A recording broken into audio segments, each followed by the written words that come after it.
Capítulo 66.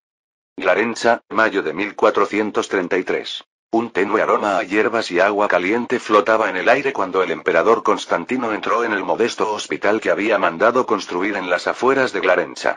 Era poco más que una estructura de piedra de 2 plantas con una serie de sencillas habitaciones para los pacientes. Sus ventanas estaban abiertas de par en par para dejar entrar la brisa costera, y más allá de las puertas abiertas, las soleadas tierras de cultivo se extendían hacia el lejano mar. Se detuvo en la entrada para examinar un historial improvisado preparado por Damianos, el monje administrador. En él figuraban los nombres, o descripciones, ya que muchos pacientes eran analfabetos, de quienes recibían tratamiento en el interior. Aunque solo unas pocas salas estaban ocupadas, Constantino sintió orgullo y aprensión en el pecho. Muchos allí nunca habían conocido otra cosa que la atención improvisada de los médicos itinerantes o la amabilidad de las enfermerías del monasterio. Dentro del salón principal, varios catres toscamente labrados se alzaban en ordenadas filas.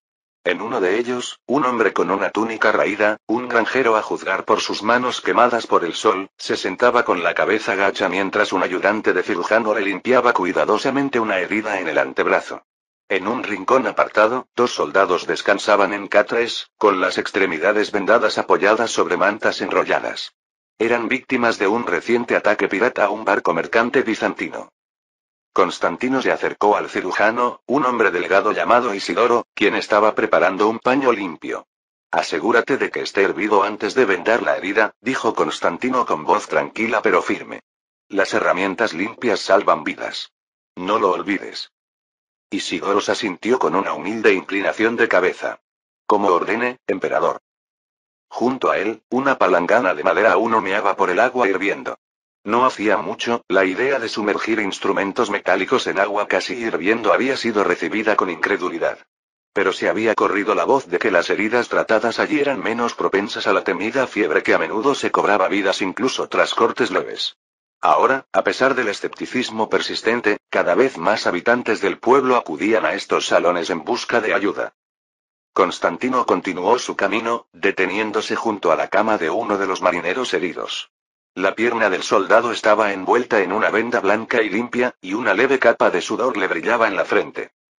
¿Cómo está tu pierna?, preguntó Constantino, inclinándose lo suficiente para que el joven pudiera ver la preocupación en sus ojos. El soldado parpadeó, asombrado e inseguro. Me duele, mi emperador. Pero el cirujano dice que me lo quedaré. Su voz temblaba, asombrado de que el propio emperador hubiera venido a ver cómo estaba.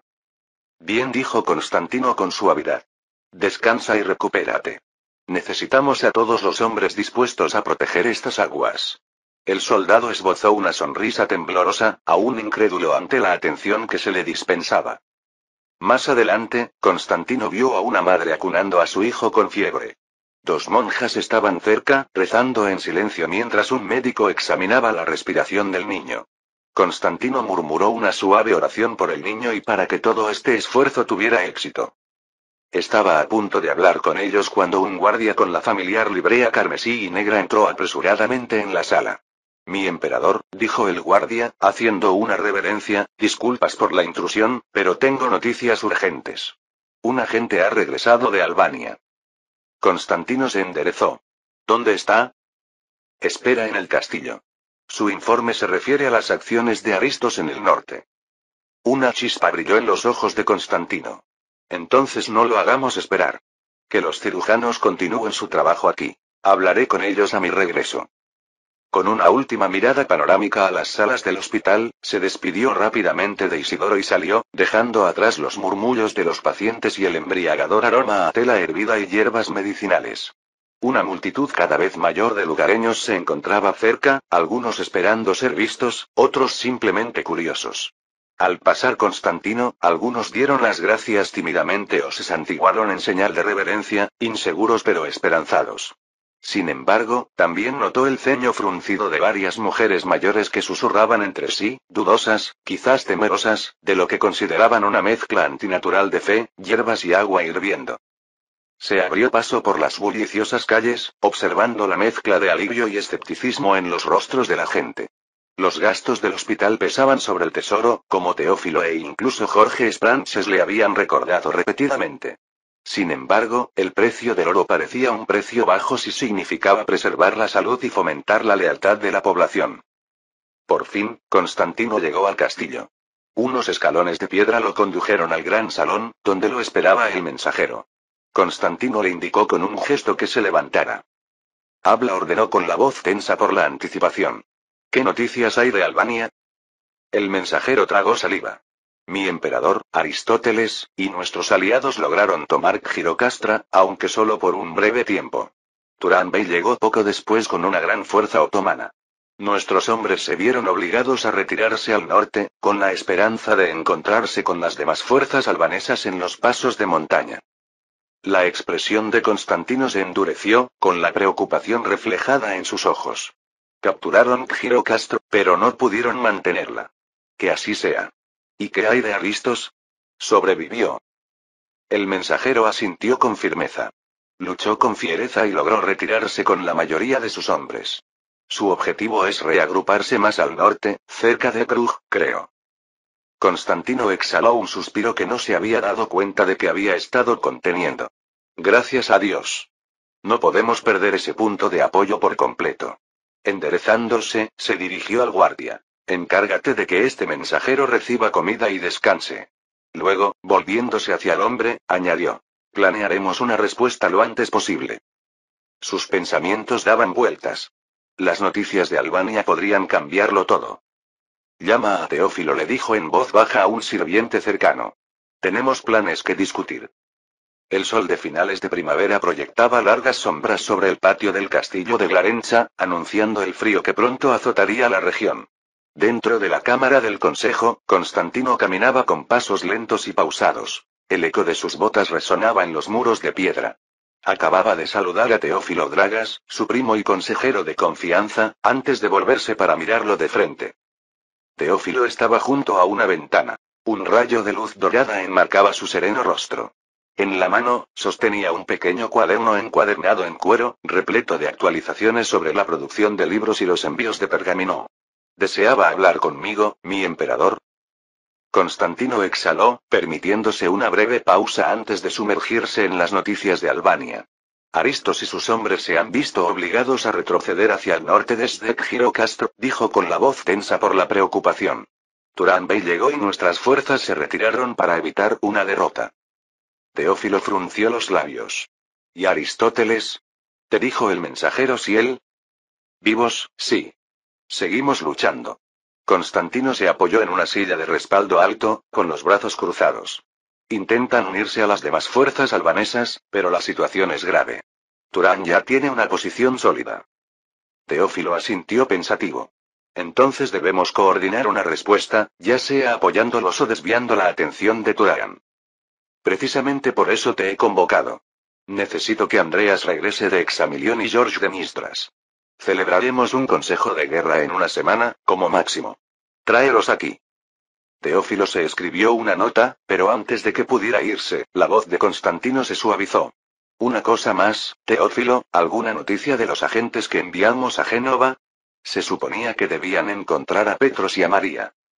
La mirada de Teófilo brilló con preocupación. Todavía no hay nadie. Ni cartas ni mensajeros. Es posible que sigan buscando. Génova es inmensa, y Petros tiene un don para desaparecer del mapa cuando quiere. Una punzada de decepción atravesó a Constantine. Ya veo, dijo al fin. Avísame en cuanto sepamos algo. Teófilo hizo una reverencia y salió, dejando a Constantino solo en la silenciosa cámara, con las manos entrelazadas a la espalda. Afuera, las gaviotas graznaban sobre el puerto, sus graznidos acentuando su creciente preocupación. Pasó una semana en un torbellino de comprobaciones de última hora y despachos apresurados. Por fin, llegó el día de la reunión. Sentado a la cabecera de una larga mesa de roble en la sala de guerra del castillo, Constantino observó a los hombres que habían acudido a su llamado. George Sprances, siempre atento, con las manos cruzadas a la espalda. Teopilus Dragas, con el pergamino preparado, tranquilo como siempre. El capitán Andreas, erguido con una sencilla túnica propia de un soldado, su mirada reflejaba una firme determinación. Y Gemistos Pleton, de barba plateada y sereno, con un aura de solemnidad académica que lo envolvía como una capa. Constantino empezó dirigiéndose al capitán Andreas. Capitán, dijo con tono de urgencia, denos su opinión. Andreas se irguió, con la voz áspera y precisa de un soldado. Tenemos casi 7000 soldados de piqueros entrenados, hombres fiables con una instrucción exhaustiva. 700 cañones Pirbelos y 32 cañones de campaña Dracos. Suficiente potencia de fuego para dar un golpe, pero no suficiente para resistir al sultán si marcha con toda su fuerza, creo. En caso de apuro, podemos convocar a otros 7 u 8000 lanceros voluntarios de nuestras armerías, pero necesitarán tiempo para reunirse. La mirada de Constantine se desvió hacia George Sprances, quien se encontraba ligeramente apartado, observando con su habitual cautela. George, ¿qué te dice tu instinto? Sprances inclinó la cabeza, eligiendo sus palabras con cuidado. Murat quizá no espere que ataquemos en Tesalia. Asumirá que aún estamos fortificándonos aquí en Morea. Eso podría jugar a nuestro favor. Pero si percibe una amenaza a sus posesiones, bien podría marchar al sur con todas sus fuerzas. Turán se verá atrapado entre defender Albania y proteger Tesalia. La pregunta es, ¿tendremos el valor de enfrentarnos a un sultán enfurecido? La pregunta quedó flotando en el aire. Teófilo Dragas, de pie tras una pequeña montaña de pergaminos, carraspeó. Si nos quedamos de brazos cruzados, Aristóteles y los albaneses podrían ser aplastados. Un ataque rápido en Tesalia podría hacer retroceder a Turán y dar un respiro a nuestros aliados del norte. Y, francamente, dudo que Murat crea que seamos lo suficientemente valientes como para aventurarnos más allá de nuestras defensas por ahora. Desde su asiento cerca de la esquina de la mesa, Gemistos Pleton los observaba con una leve preocupación grabada en el rostro. Estratégicamente, es una apuesta arriesgada. Pero la fortuna de veces recompensa lo inesperado. No olvidemos la ayuda prometida por el Papa, el emperador Segismundo, Venecia y el duque de Borgoña, aunque me temo que esas promesas se arruinarán durante años. Andreas soltó una risita baja y sin humor. Si acaso. Los señores latinos tienen un don para las grandes promesas que no se cumplen. Sería una tontería apostarlo todo a un rescate de Occidente. Constantino asintió pensativo, recordando las cartas de felicitación y las nobles promesas que había recibido tras su coronación. Si esperamos, podríamos formar una coalición más fuerte en los próximos años, pero mientras tanto, dejaremos que Aristóteles y los albaneses se las arreglen solos. Hizo una pausa antes de continuar. Deberíamos aprovechar lo que tenemos. Una ofensiva en Tesalia ahora, con Turán en Albania, podría darnos terreno estratégico, quizás sembrar el caos tras las líneas otomanas. Si el sultán avanza con fuerza contra nosotros, nos retiraremos y quemaremos todo lo que pueda ayudarle. Si atacamos con rapidez, podríamos obligarlo a dividir sus ejércitos. George Sprances se cruzó de brazos con una expresión sombría. De acuerdo. Pero cuidado. Si Murat se marcha, nuestra ventaja desaparecerá en cuestión de días. Nos arriesgamos a convertir Tesalia en nuestro cementerio si nos excedemos. Se instaló un pesado silencio, interrumpido únicamente por el crepitar de las antorchas contra los antiguos muros de piedra. Constantino levantó las manos de la mesa. La determinación brillaba en sus ojos. No tenemos otra opción. Actuemos, y actuemos con rapidez. Convoquemos al ejército. Nos desplazaremos al norte para hostigar las posesiones de Turán. Si los otomanos responden con fuerza, nos retiraremos y destruiremos cualquier cosa de valor para impedirles su uso. Pero si la fortuna nos sonríe, abriremos nuevos caminos y demostraremos a Europa y a nuestros enemigos que Bizancio sigue en pie. Andreas asintió con firmeza. Reuniré las fuerzas y aseguraré nuestras líneas de suministro y rutas de retirada. Uno a uno, los hombres salieron en fila. Andreas, con el rostro adusto pero decidido, Sprances escudriñando los pasillos con su habitual cautela, y Teófilo aferrado a sus pergaminos. Gemistos Pleton se quedó en la puerta, ofreciéndole a Constantino una reverencia de despedida antes de salir al pasillo. Pleton, lo llamó Constantino en voz baja. ¿Alguna noticia de Iskander? El filósofo de barba plateada hizo una pausa, con compasión evidente en sus ojos. Ninguna, mi despota. No he oído nada desde que pisó Anatolia por primera vez. Constantino apretó los labios, con una leve decepción. Muy bien. Manténme informado en cuanto cambie algo. Pleton inclinó la cabeza. Tienes mi palabra, murmuró, y se escabulló.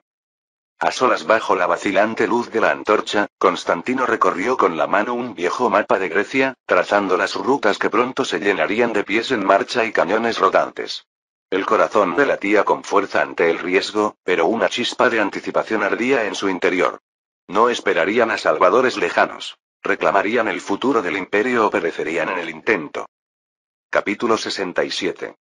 Glarenza, mayo de 1433. Glarenza despertó con el amanecer, desplegándose en un hervidero de actividad bajo un cielo rosa y dorado. La ciudad portuaria bullía como un mercado en época de festival. Largas caravanas de carros crujían al cruzar las puertas, cargados con diversos suministros. En el puerto, los marineros gritaban en un mar de lenguas: griego, veneciano, genovés, ibérico, borgoñón, mientras cargaban cajas de madera con el sello editorial de Moria en barcos que navegaban a poca profundidad. El aire salado estaba impregnado del penetrante aroma a tinta y papel frescos, el nuevo perfume de prosperidad que había llegado a definir la transformación de Glarenza. La calle principal rebosaba vida, con comerciantes ofreciendo sus productos y lugareños apresurándose a atender los pedidos. Entremezclados con el fervor comercial se encontraban los inconfundibles preparativos para la guerra. Junto a los muelles, una hilera de carros tirados por bueyes estaba lista, repleta de barriles de grano, carne salada y ánforas de vino para alimentar la inminente campaña. Las forjas de los herreros relucían mientras los armeros martillaban las últimas abolladuras en los petos y afilaban las espadas para los soldados que las portarían. Un escuadrón de piqueros marchaba al paso, sus botas tamborileando contra el empedrado. Las puntas de sus lanzas reflejaban la luz de la mañana. Las mujeres del pueblo se detenían en sus recados para ver pasar a los guerreros, ofreciendo oraciones silenciosas o pequeños vítores, mientras los niños corrían junto a la formación con espadas de madera, fingiendo ser héroes destinados a la gloria. Glarenza vibraba con determinación, una ciudad que preparaba su mente para el comercio y su corazón para la batalla, unida bajo la guía de Constantino. Constantino cabalgaba lentamente por las calles camino del castillo, absorbiendo las vistas y los sonidos con silencioso orgullo. En la sala del consejo del castillo, Constantino encontró a Teófilo Dragas ya esperándolo junto a una larga mesa de roble repleta de informes, libros de contabilidad y una Biblia encuadernada en cuero. El rostro arrugado de Teófilo se iluminó con una sonrisa de alivio al entrar su señor. «Buenos días, mi emperador», saludó, inclinando la cabeza. A pesar de la formalidad, existía una cordialidad entre ambos hombres, fruto de éxitos logrados con esfuerzo y una visión compartida. Constantino le devolvió la sonrisa y estrechó el antebrazo de Teófilo en señal de amistad antes de sentarse a la cabecera de la mesa. «Vivimos tiempos extraordinarios», dijo Constantino mientras pasaba la mano con reverencia por la tapa de la Biblia. El volumen era una de las ediciones papales especiales, y sus páginas aún olían a tinta fresca. Lo abrió por una página donde la letra negra de los tipos móviles se veía uniforme y precisa. 10.000 Biblias para el Papa Eugenio, murmuró, como para sí mismo. La realidad aún lo asombraba. Hace apenas un par de años, algo así habría sido inimaginable. Los ojos de Teófilo brillaron de orgullo. Y los primeros 4.000 están encuadernados y listos para su envío, como veis. Golpeó ligeramente un inventario de pergaminos. El resto está en producción las 24 horas.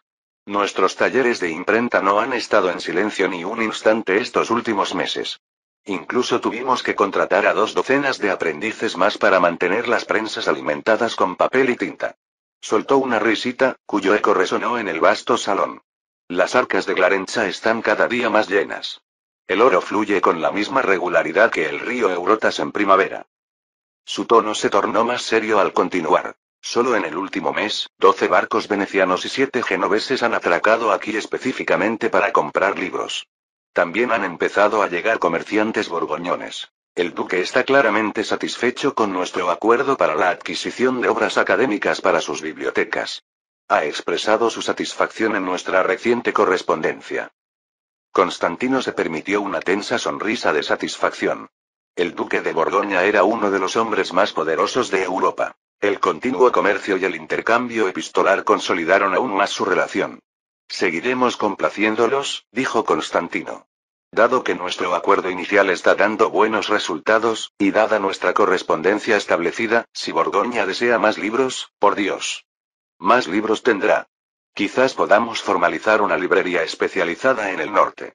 Ya hemos establecido una sólida presencia en Italia. Una colaboración más sólida con Borgoña es el siguiente paso lógico». «Así es», asintió Teófilo. Desenrolló otro pergamino, revelando columnas de cifras y notas.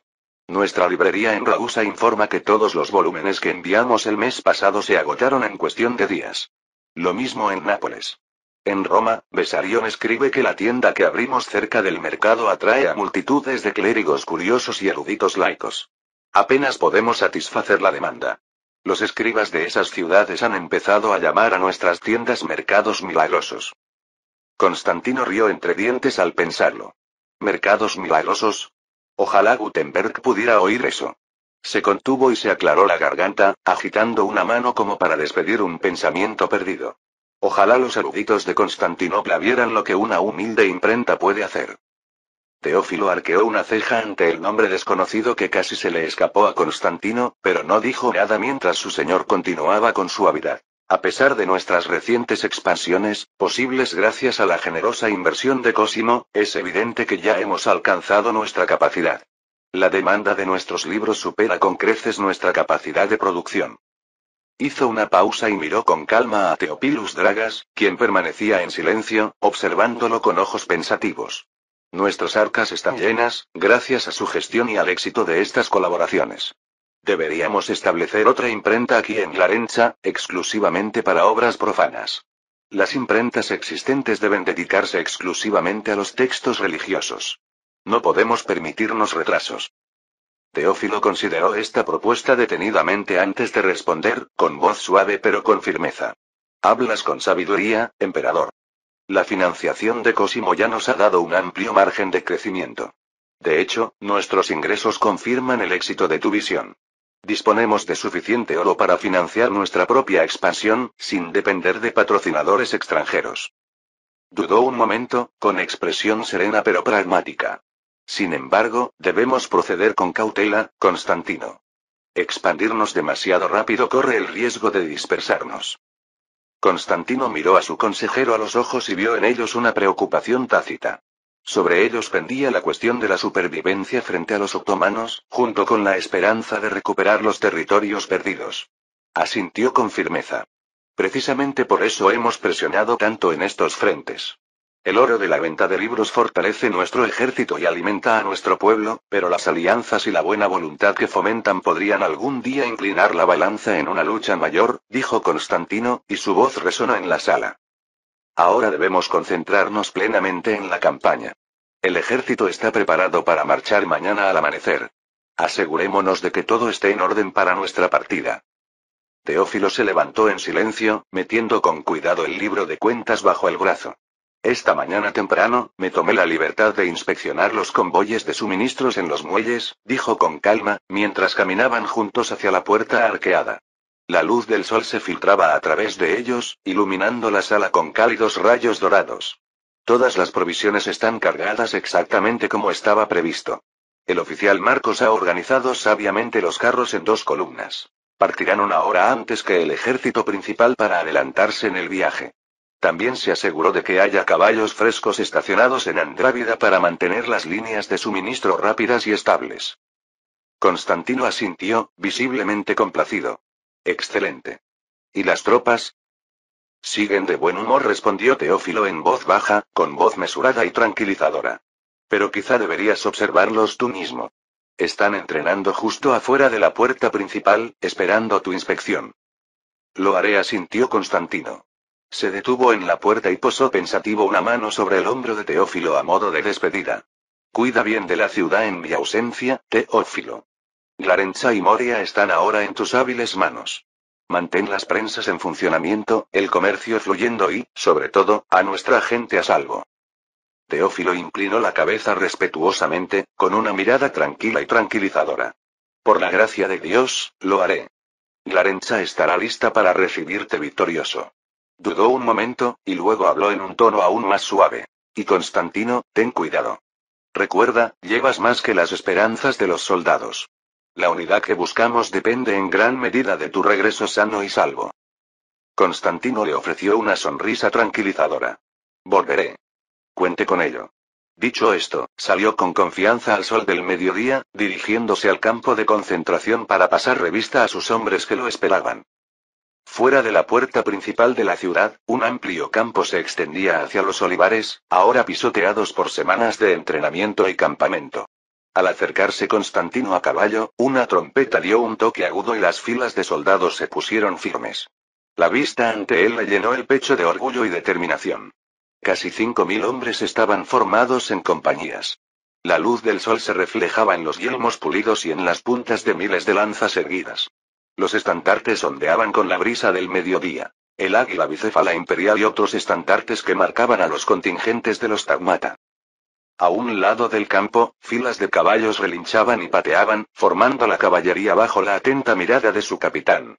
Constantino observó con satisfacción que muchos jinetes portaban lanzas nuevas y vestían medias armaduras adquiridas con la nueva riqueza de Glarencha. Un oficial robusto con casco cimera se separó de la primera línea y marchó hacia el grupo de Constantino, saludando con elegancia. Era el oficial Castorios, uno de los veteranos comandantes en los que Constantino había llegado a confiar. Los hombres esperan tu revisión, emperador, dijo Castorios en voz alta y clara.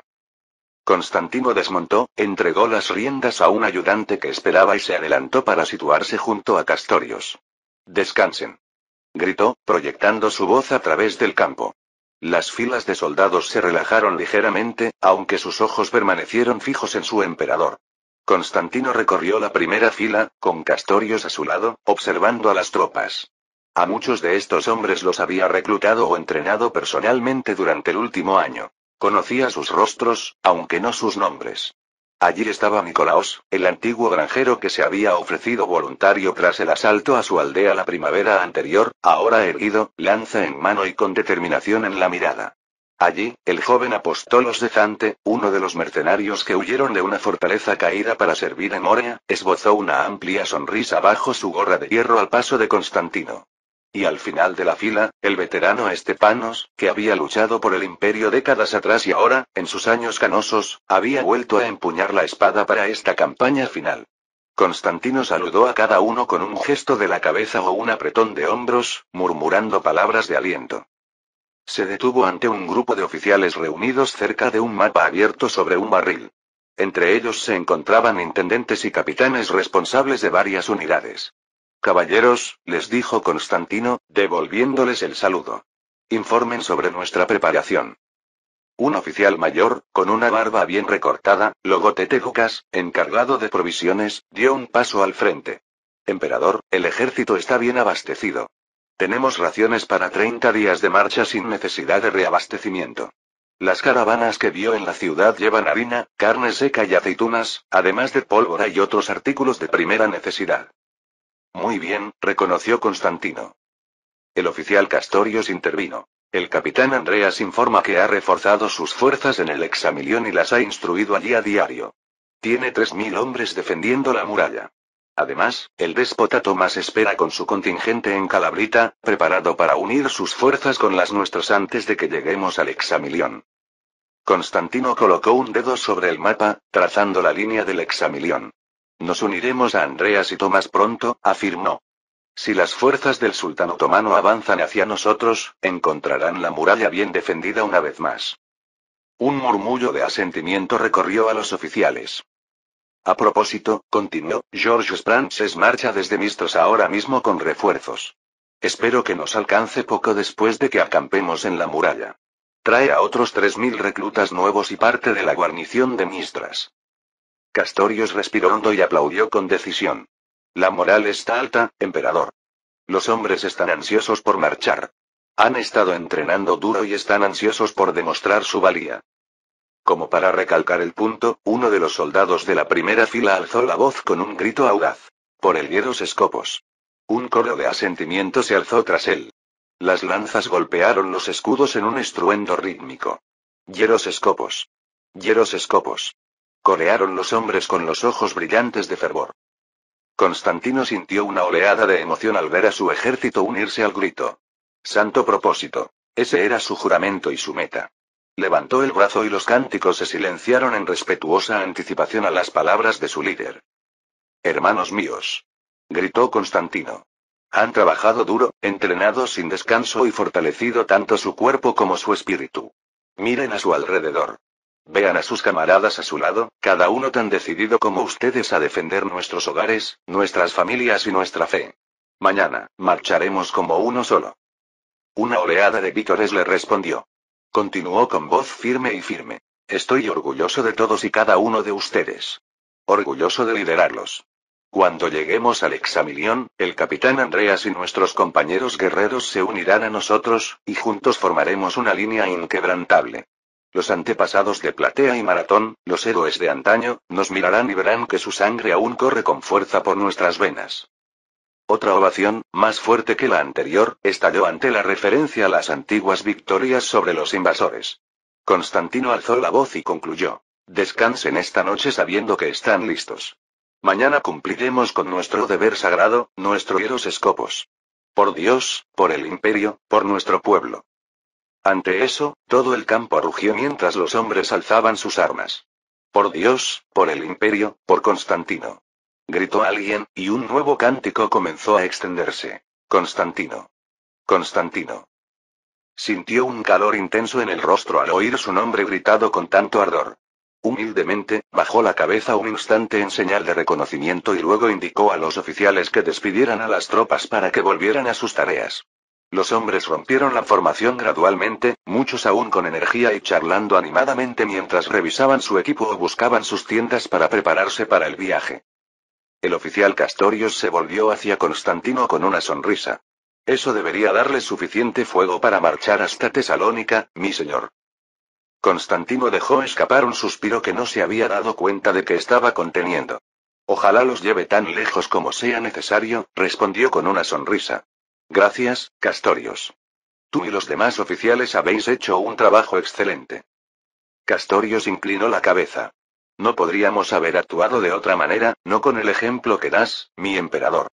Al amanecer, todo estará en orden. Constantino estrechó los antebrazos de Castorios. Tengo fe en todos ustedes. Hasta el amanecer, entonces. Con eso, y una última mirada orgullosa al campo, donde sus hombres avanzaban con renovado vigor, Constantino volvió a montar. Salió del campo de entrenamiento al galope, con la mente ya agitada por los planes e incertidumbres de las batallas venideras. Antes del amanecer del día siguiente, el ejército se reunió en la puerta oriental de Glarencha a la luz de las antorchas. Un silencio de expectación flotaba en el fresco aire previo al amanecer. Los oficiales gritaban las últimas órdenes mientras los soldados se ponían los cascos y se echaban las mochilas al hombro. Los caballos relinchaban y pateaban, su aliento se cubría de blanco a la tenue luz de las linternas. A pesar de lo temprano de la hora, una gran multitud de ciudadanos se había congregado a lo largo de las murallas y calles de la ciudad para despedirlos. Muchos sostenían velas o lámparas, convirtiendo las calles oscuras en un mar de luz temblorosa. Constantino cabalgó a la cabeza de su columna, ataviado con una media armadura sobre un gambesón acolchado y una capa carmesí que reflejaba la brisa matutina. A su costado colgaba su espada, recién forjada y pulida, y en su peto brillaba el emblema del águila bicéfala, realzado en oro. Se detuvo un momento para contemplar las filas de sus hombres, una serpiente viviente de acero y esperanza a punto de desplegarse hacia el horizonte. Su corazón rebosaba de determinación y afán protector. Estos hombres eran su responsabilidad, al igual que las innumerables almas que aún se encontraban entre los muros de Glarencha y que dependían del éxito de este ejército. El amanecer se alzó como una pálida línea en el horizonte, y con él, las campanas de la iglesia de Glarencha comenzaron a tañer. El arzobispo de la ciudad, ataviado con sus vestiduras, dio un paso al frente para impartir la bendición final. Alzó un bastón con la punta de una cruz de plata y entonó oraciones que resonaron sobre la multitud reunida. Constantino inclinó la cabeza, haciendo la señal de la cruz, y escuchó a miles de soldados murmurar amén al unísono al concluir la oración. El arzobispo entonces caminó entre las primeras filas, rociando con agua bendita a los hombres y sus estandartes, y su voz resonó. Que el Señor te guarde y conceda la victoria a tu causa, tu hieros escopos. Mientras los primeros rayos de sol se asomaban sobre las colinas lejanas, tiñendo el cielo de tonos rosados y dorados, Constantino se giró para dirigirse a la multitud por última vez. Levantó la mano derecha y habló con voz firme. Pueblo de Glarencha. Vamos a cumplir con nuestro deber. Llevamos sus esperanzas con nosotros al campo de batalla, y por la gracia de Dios regresaremos victoriosos. Hizo una pausa mientras se oían vítores, y luego exclamó con voz resonante. Por la seguridad de nuestros hogares, por el futuro de nuestros hijos, por nuestro santo propósito, recen por nosotros, mientras luchamos por ustedes. Por un instante, el silencio siguió a sus palabras, una inhalación colectiva. Entonces, un rugido de voces respondió, creciendo desde las murallas y el camino. Hieros escopos. Hieros escopos. Gritaba la gente, alzando los puños y agitando pañuelos. Los soldados también se unieron al grito, golpeando la tierra con las puntas de las lanzas en un estruendoso aplauso. Hieros escopos. Resonó la frase en las almenas de piedra. En medio de ese crescendo, se oyó otro estribillo entrelazado. Constantino. Constantino. El sonido fue como una ola que arrasó al ejército que se alejaba. Constantino sintió el escozor de las lágrimas en las comisuras de los ojos al presenciar la efusión de apoyo. Se armó de valor, manteniendo la compostura, pero permitió que una sonrisa orgullosa y agradecida se dibujara en su rostro. A su lado, el oficial Castorios alzó su espada para saludar a la multitud, y otros oficiales hicieron lo mismo. Teófilo permanecía de pie en la muralla sobre la puerta, con la mano en el parapeto, observando con una mezcla de preocupación y orgullo cómo su primo y señor se preparaba para partir. Constantino lo miró a los ojos por un instante y asintió con seguridad. Con las campanas aún repicando y el pueblo cantando, Constantino encabezó la marcha hacia el camino que conducía al este, hacia la muralla del Examilión y los inciertos kilómetros que se extendían más allá. Adelante, marcha. Ordenó. Un tambor sonó a un ritmo constante. La columna comenzó a moverse, arrastrando los pies al principio, luego adoptando la cadencia de una larga marcha. Capítulo 68. Constantino cabalgaba a la cabeza de su columna. El sol naciente proyectaba largas sombras sobre el polvoriento camino desde Glarencha. Su capa ondeaba con la brisa mientras miraba a los hombres que lo seguían. Habían partido de Glarencha al amanecer, dejando atrás el resplandeciente mar Jónico, y ahora cada kilómetro hacia el este se sentía más pesado. Sin embargo, había un propósito en sus pasos. Constantino lo percibía en el silencio decidido de la columna y en la forma en que incluso los hombres cansados mantenían el paso. El propio emperador soportaba un inmenso peso sobre sus hombros. El destino de un imperio renacido dependía de esta campaña, y cada paso los acercaba más a las tierras ocupadas por los otomanos. Al pasar junto a la ciudad montañosa de Chalandritsa, se escuchó una pequeña ovación. Un contingente de milicianos locales y reclutas esperaba junto al camino bajo un estandarte andrajoso. Eran hombres aqueos valientes, quizá un centenar en total, deseosos de unirse al ejército imperial. Constantino levantó la mano a modo de saludo, permitiéndose una leve sonrisa. Su comandante hizo una reverencia rígida, con la frente perlada de sudor. Majestad, Chalandritsa envía a todos los hombres que puede, dijo el hombre con voz ronca pero orgullosa. Constantino asintió agradecido. Cada hombre cuenta. Únase a nuestras filas, respondió. Los recién llegados formaron fila, ganándose palmadas en la espalda de los soldados imperiales. 2 días después, la columna serpenteaba por las colinas cubiertas de pinos hacia Calabrita. El sonido de un cuerno lejano resonó en las laderas al acercarse a la fortaleza de piedra de la ciudad, encaramada sobre las verdes colinas. De repente, unos jinetes emergieron de las puertas, encabezados por Tomás Paleólogo, el hermano menor de Constantino. Tomás lucía una amplia sonrisa bajo su yelmo, y tras él seguían 800 soldados en formación ordenada. Al encontrarse, los hermanos se estrecharon los brazos con fuerza. Me alegra verte a salvo, hermano, dijo Constantino con voz cálida. Miró a Tomás de arriba abajo, notando el polvo en su armadura por la cabalgata. Tomás rió levemente. ¿Y tú, emperador? No me perdería esta lucha por nada del mundo. Mis hombres y yo te apoyamos. Señaló a sus tropas, organizadas toscamente en compañías de lanceros y caballería ligera. Los ojos de Constantino brillaron de gratitud. Sabía que Tomás había hecho marchar rápidamente a estos hombres desde sus hogares en las montañas para reunirse aquí. Con tus 800 y los demás reunidos, nuestra causa se fortalece, respondió Constantino. Bajó la voz, solo para Tomás. Pero tu presencia significa aún más para mí. Luchamos juntos, como una familia, unidos. Tomás puso una mano enguantada sobre el hombro de Constantino. Siempre, mi emperador, siempre, mi hermano.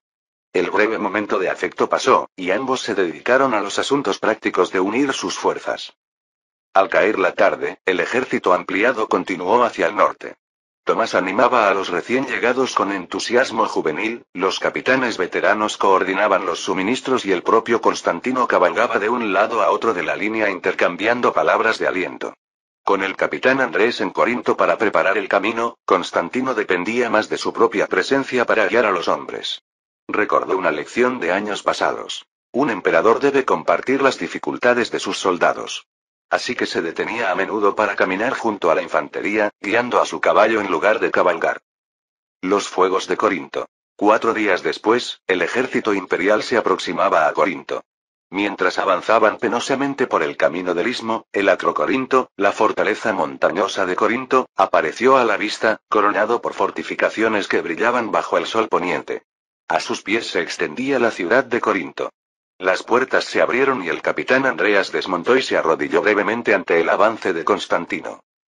Levántate, amigo mío, dijo Constantino, desmontando también. Los dos se abrazaron rápidamente. La armadura de Andreas olía a humo de forja y aceite. Bienvenido a Corinto, emperador, dijo Andreas formalmente, y luego esbozó una sonrisa. Has llegado enseguida. Hemos estado ocupados preparando todo. La llegada del emperador fue recibida con vítores por la guarnición de Corinto y los habitantes que llenaban las calles. Nuevos cuarteles de madera y piedra encalada flanqueaban el camino, y cientos de soldados locales permanecían firmes. Constantino saludó con el brazo al pasar. Al pasar, observó la guarnición, sus impecables uniformes y sus picas y espadas recién forjadas. Estos no eran los andrajosos y desmoralizados bizantinos de antaño. Eran soldados rejuvenecidos, con el pecho activo, decididos a defender su imperio. El orgullo se apoderó de Constantino al verlos. Muchos eran jóvenes de Corinto y pueblos cercanos que habían crecido a la sombra de las incursiones otomanas, y que ahora por fin tenían la oportunidad de contraatacar. Andreas guió a Constantino y Tomás por el bullicioso barrio militar.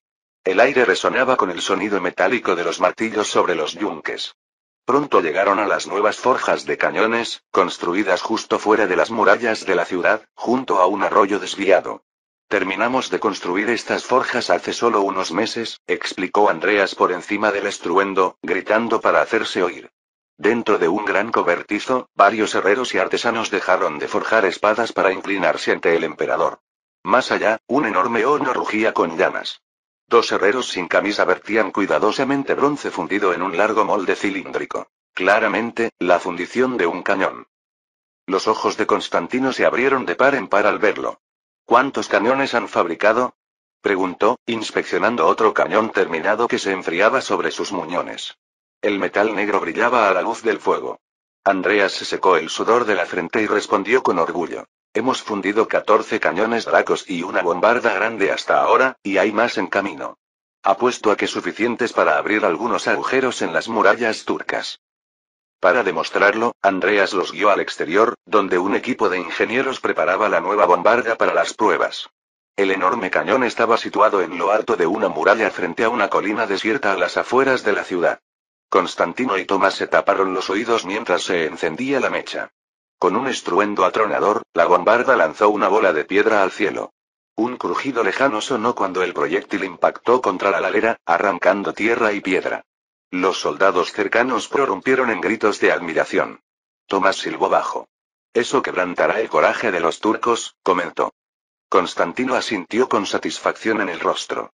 El emperador dio un paso al frente y apoyó una mano en el flanco del cañón caliente, sintiendo la energía aún vibrando a través del metal. Excelente trabajo. Necesitaremos toda la ventaja posible, dijo. Se tomó un momento para agradecer personalmente a los sudorosos fundidores y herreros de los cañones, reconociendo su vital papel. Manchados de hollín y cansados, los trabajadores sonrieron radiantes ante el reconocimiento de su emperador. Cayó la noche y las fogatas florecieron por toda Corinto mientras el ejército principal se asentaba alrededor de la ciudad. Constantino, sin embargo, tuvo poco tiempo para descansar. Mientras él y sus comandantes se reunían para un consejo de guerra en la ciudadela, Jorge Sfrances finalmente llegó con sus refuerzos. Sfrances entró en la sala iluminada por antorchas acompañado de 3000 soldados del sur. Hizo una profunda reverencia. Perdone mi tardanza, mi emperador. Nos apresuramos, dijo Jorge.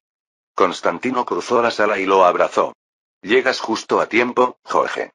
Tu presencia me anima más de lo que crees. Sfrances sonrió, con los ojos cansados del viaje entrecerrándose. Silenciosamente, apoyó una mano en el brazo de Constantino y observó la sala de líderes reunidos. Consejo de guerra. Alrededor de una gran mesa de roble con mapas de Grecia, Constantino y sus comandantes se reunieron. El parpadeo de las lámparas de aceite proyectaba sombras danzantes sobre los muros de piedra mientras se definía la estrategia. Constantino presidía la mesa.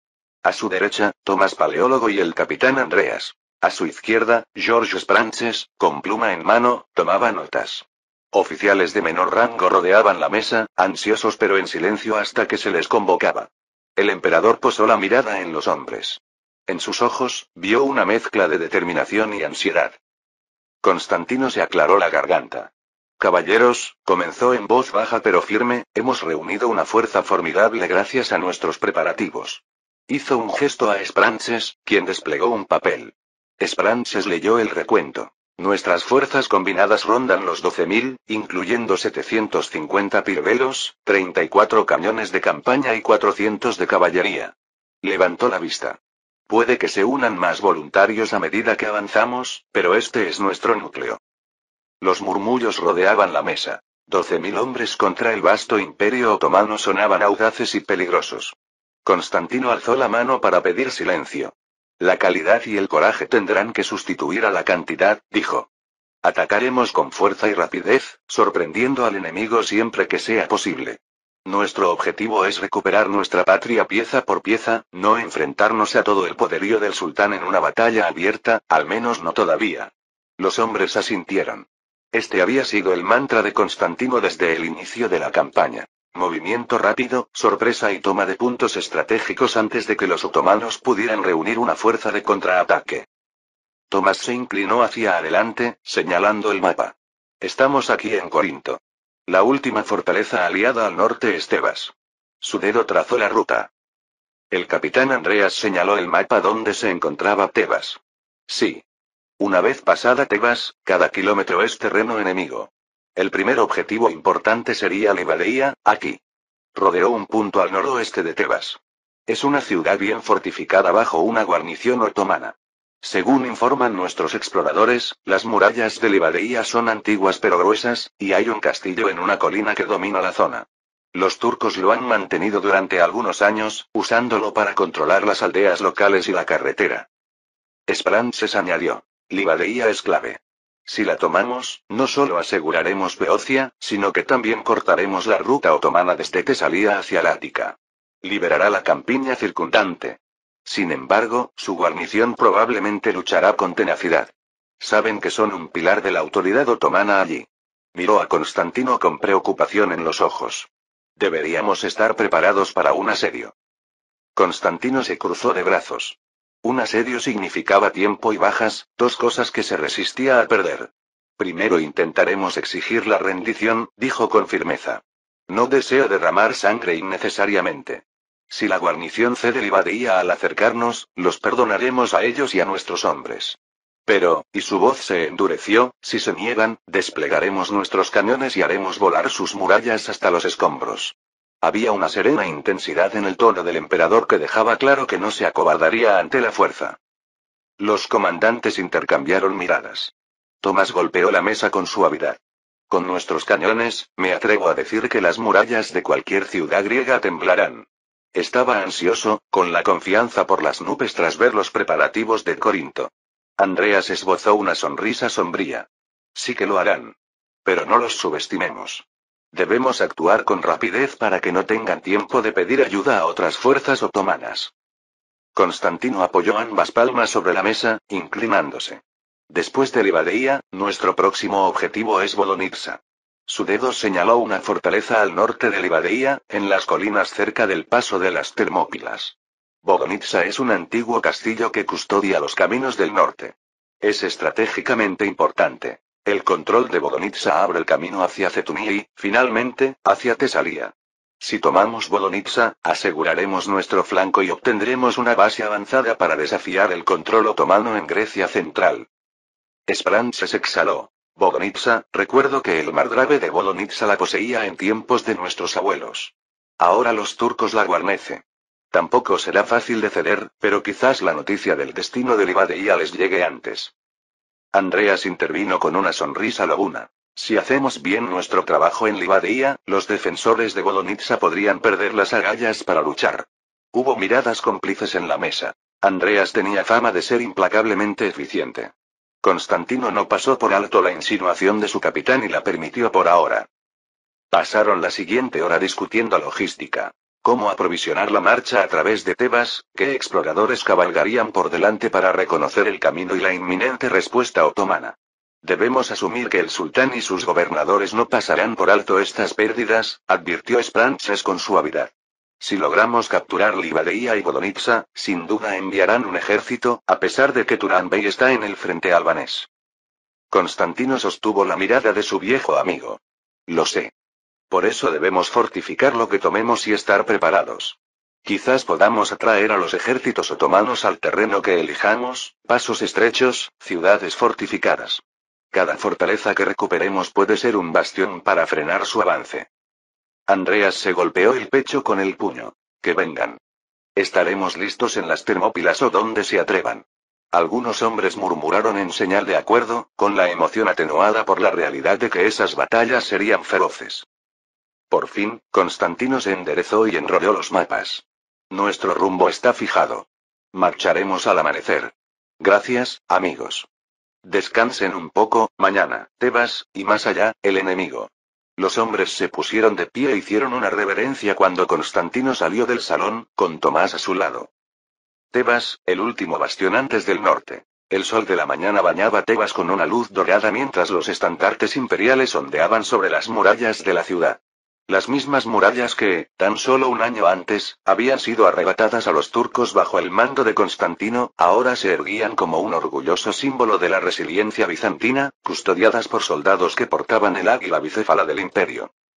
Constantino cabalgaba a la cabeza de su ejército, pasando bajo el arco de piedra de la puerta de la ciudad. Los soldados de su guarnición tebana permanecían en formación, con las lanzas en alto en señal de saludo.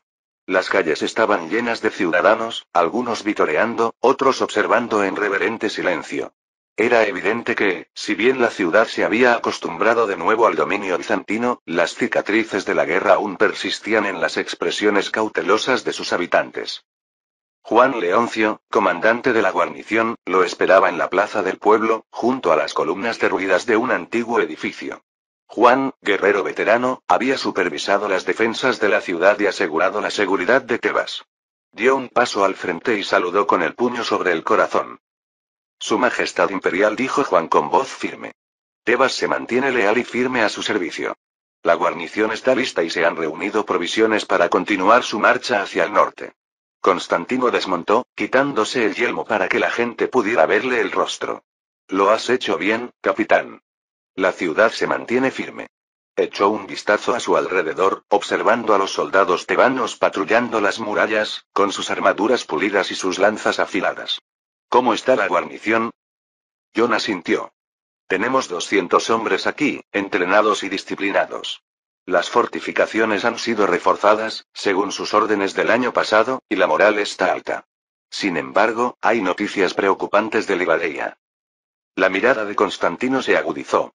Continúa. La guarnición otomana permanece atrincherada allí, continuó Jon.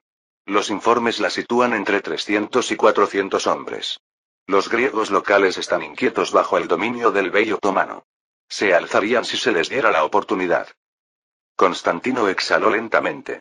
La situación era la esperada. Puso una mano en el hombro de Jon en señal de agradecimiento. Bien. Marchamos al amanecer. A lo largo de la tarde, el ejército se reabasteció.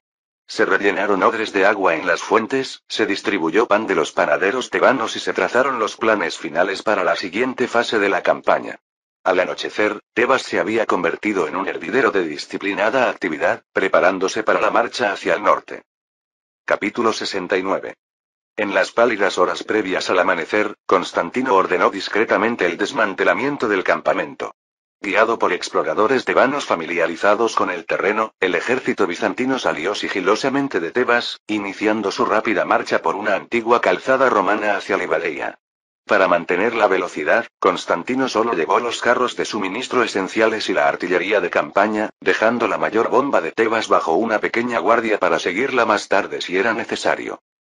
Durante los 2 días siguientes, las fuerzas imperiales avanzaron con rapidez y sigilo por llanuras y suaves colinas, descansando solo brevemente y reanudando la marcha al amanecer. Constantino cabalgaba cerca de la vanguardia, escuchando el rítmico sonido de las botas, el crujido de los arneses de cuero y las conversaciones en voz baja. Al anochecer del segundo día, Tomás se acercó a él en voz baja. Los exploradores informan de que hay caminos despejados más adelante. Si la fortuna nos acompaña, los sorprenderemos. Constantino asintió pensativo, con la expectación oprimiendo su pecho. Una victoria rápida y decisiva en Livadeia sería invaluable. Rezó en silencio para que los defensores optaran por la razón y se rindieran pacíficamente. 2 días después de su partida, los primeros rayos del alba encontraron a los bizantinos a las afueras de Livadeia. La ciudad se extendía abajo, enclavada en un valle envuelto en niebla. Las murallas de Livadeia se veían grises y doradas a la luz del día, con almenas medievales rodeando la ciudad. Dominando la escena, una fortaleza se alzaba sobre una empinada colina, como una corona que dominaba el valle. A través del corazón de Livadeia corría un río resplandeciente, que captaba los primeros rayos del sol matutino. En cuestión de momentos, las alarmas comenzaron a sonar desde el interior de la ciudad. La rápida llegada del ejército de Constantino ya no podía permanecer oculta. Aunque se había perdido la sorpresa total, los otomanos estaban claramente desprevenidos ante la rapidez del avance bizantino. En las almenas, los centinelas se apresuraron a sus posiciones, aún con los ojos vidriosos por el sueño y visiblemente conmocionados por la repentina aparición de miles de soldados fuera de sus murallas. Constantino actuó con rapidez. Antes de que la guarnición pudiera reunirse por completo, ordenó a su trompetista que diera la señal de parlamento. Bajo una bandera blanca izada a toda prisa, un pequeño grupo cabalgó hacia la puerta principal, un oficial enviado por Constantino, flanqueado por un portaestandarte y un traductor. Tras ellos, a lo lejos, los cañones se desplegaban silenciosamente y la infantería se desplegaba en formación, aunque Constantino esperaba que no tuvieran que luchar. Cuando la pequeña delegación se acercó a la puerta, el oficial alzó la voz, con la autoridad propia del rango de Constantino. Al comandante de Livadeia. Hablo en nombre de Constantino, emperador de los bizantinos. Hemos venido a reclamar esta ciudad para nuestro imperio.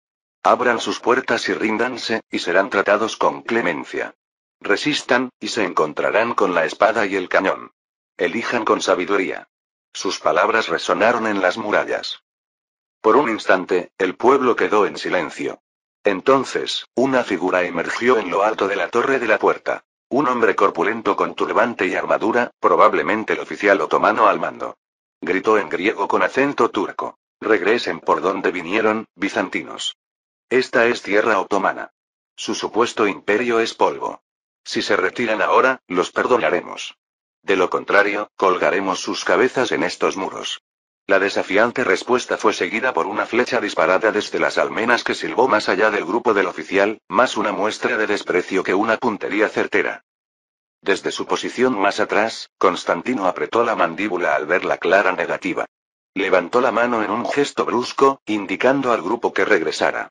No habría más palabras. De regreso a sus filas, Constantino tenía una expresión sombría bajo el casco. Se encontró con Andreas y Tomás a mitad de camino, donde esperaron tensos. Se niegan, dijo Constantino simplemente.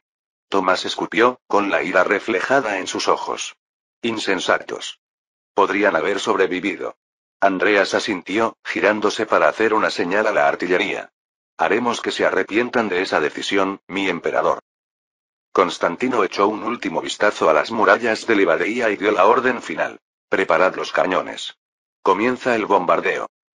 Con una rapidez experta, los ingenieros bizantinos colocaron los cañones en posición.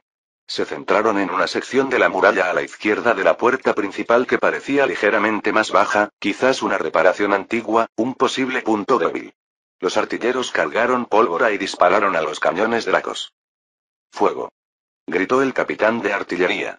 Un estruendo ensordecedor sacudió la mañana al disparar los cañones.